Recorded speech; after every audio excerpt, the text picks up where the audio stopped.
Commentaire de saint Thomas d'Aquin sur l'évangile de Jean, chapitre 1er, l'appel des disciples, suite.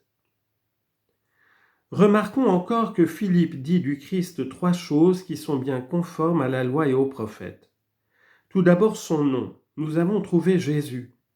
Ce nom qui signifie sauveur est en accord avec les dires des prophètes. Isaïe disait en effet, « Je leur enverrai un sauveur ».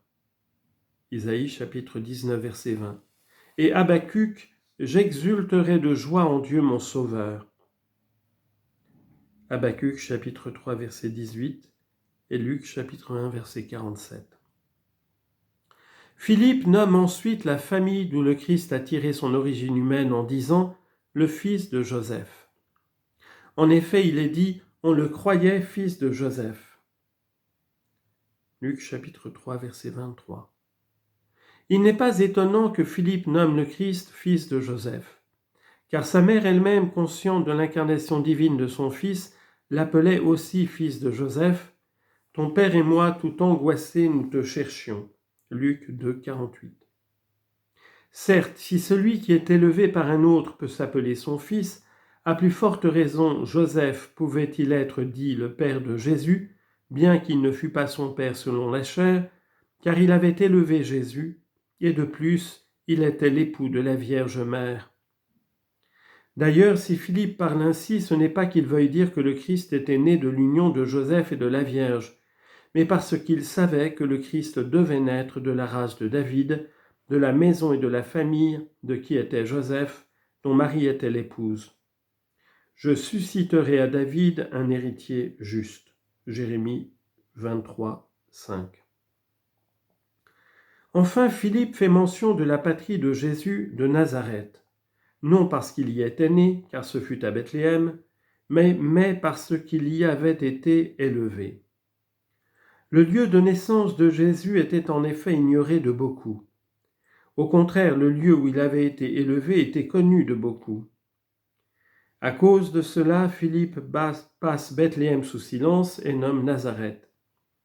Cette précision est en harmonie avec les oracles des prophètes. Ainsi, Isaïe au chapitre 11, verset 1, « Un rejeton sort de la souche de Jessé et une fleur, ou selon une autre leçon, un Nazaréen pousse de ses racines. » Nathanaël lui dit « De Nazareth peut-il sortir quelque chose de bon ?» On peut lire cette réponse soit comme une affirmation, soit comme une interrogation. Dans les deux cas, cette réponse s'accorde bien avec les paroles de Philippe. En effet, si nous la lisons comme une affirmation, selon l'interprétation de saint Augustin, le sens est alors « De Nazareth, il peut sortir quelque chose de bon, c'est-à-dire de la cité qui porte un tel nom. Il peut se faire que surgisse pour nous la plus grande grâce, ou un docteur éminent pour nous enseigner la fleur des vertus et la pureté de la sainteté. » Nazareth, en effet, signifie fleur. Par là, il nous a donné à entendre que Nathanaël, très savant dans la loi, avait scruté les Écritures et savait d'avance qu'il fallait attendre le Sauveur de Nazareth, ce que les autres scribes et les pharisiens ne reconnaissent pas facilement. Aussi, lorsque Philippe eut dit « Nous avons trouvé Jésus de Nazareth », Nathanaël, transporté d'espérance, répondit « Assurément, de Nazareth, il peut sortir quelque chose de bon. » Mais si on lit la réponse de Nathanaël selon saint Jean Chrysostome comme une interrogation, le sens est alors « De Nazareth peut-il sortir quelque chose de bon ?» Comme s'il disait « Tout le reste de tes paroles me paraît digne de foi, son nom et sa famille en effet s'accordent avec les oracles des prophètes, mais qu'il soit de Nazareth comme tu l'affirmes ne semble pas possible. » Nathanaël, en effet, avait appris par les Écritures que le Christ devait venir de Bethléem. Comme dit l'oracle du prophète Michée, chapitre 5, verset 2, « Et toi, Bethléem, terre de Juda, tu n'es pas la moindre parmi les principales villes de Juda, car c'est de toi que sortira le chef qui fera naître mon peuple, Israël. » Qui fera paître mon peuple, Israël.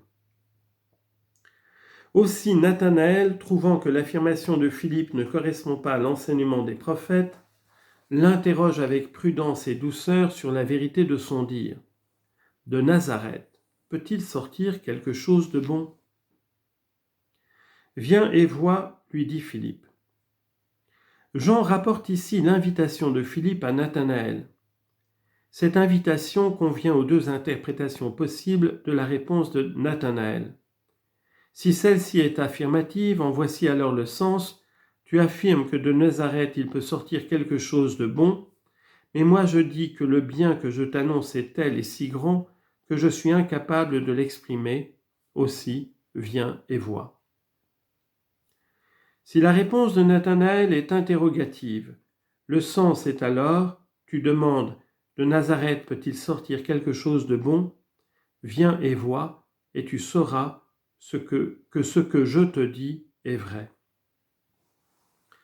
Philippe entraîne Nathanaël vers le Christ sans être découragé par ses questions, car il sait que Nathanaël ne le contredira plus lorsqu'il aura goûté aux paroles et à l'enseignement du Christ.